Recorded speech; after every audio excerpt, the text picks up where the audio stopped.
So, how's everyone doing? Good. Good? All right. I'm not so hot. On Tuesday, you all took a survey from me. It was just to help me get more information in there. You all told the truth. I was expecting some people to lie, but you all said you speed. I appreciate that.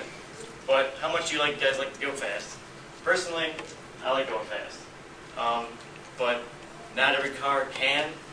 My car kind of puttered. Essentially, an easy, quick sort of way to get more power into your car is a turbocharger.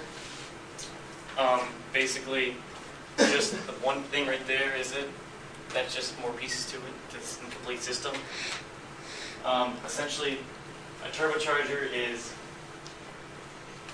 a device that takes exhaust gases from the cylinders and uses it to spin the turbine, which is inside of the turbocharger, to bring in more air and pull more air into the cylinders, creating a boost.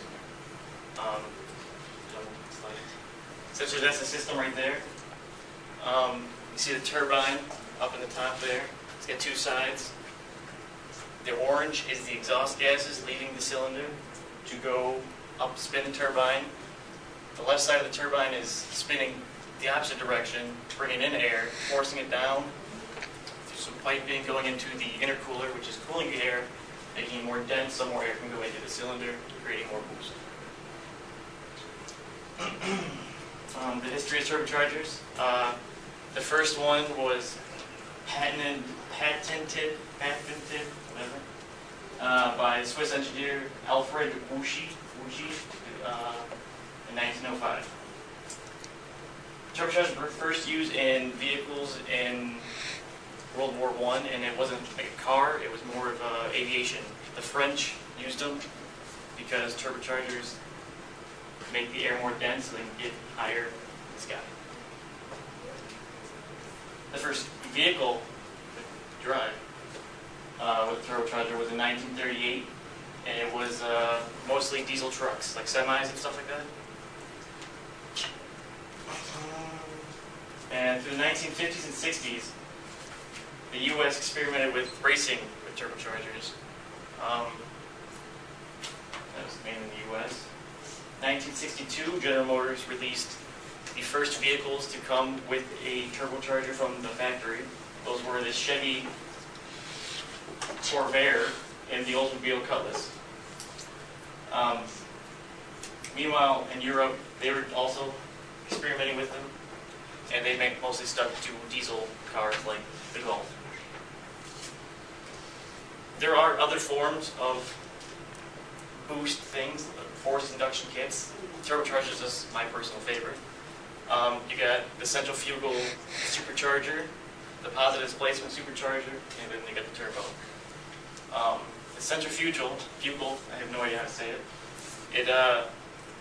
It is similar in shape to the turbocharger, but it's powered by the belt. You attach it to your belt system, and it's good in some ways, but bad in other ways. You don't get as much boost, but the boost is relative to how fast you're going. The positive displacement supercharger, same way. You get good enough boost at low revs. Whereas turbo, it's mostly, it takes a second, and that's known as turbo lag.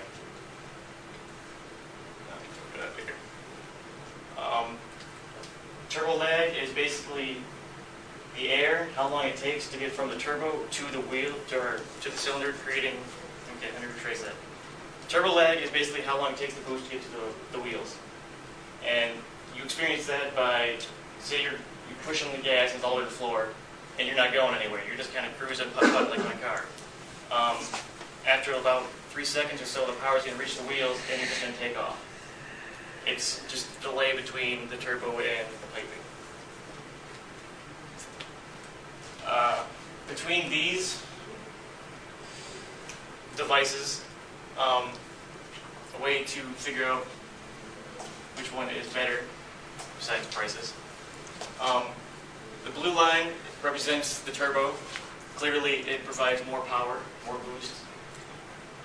The red one is the centrifugal thingy. It gives more power at higher RPMs apparently. And the green one, this positive displacement, is more low revs. Doesn't have a higher top end. And basically, the gray is the stock vehicle. It was a 2003 Nissan 350Z. Yeah. And it looks like stock is about 230 horsepower, and after you put the turbo on it, it was maxed out at 350.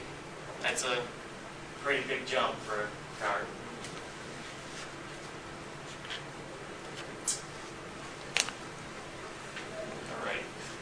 So turbochargers are a quick and easy way to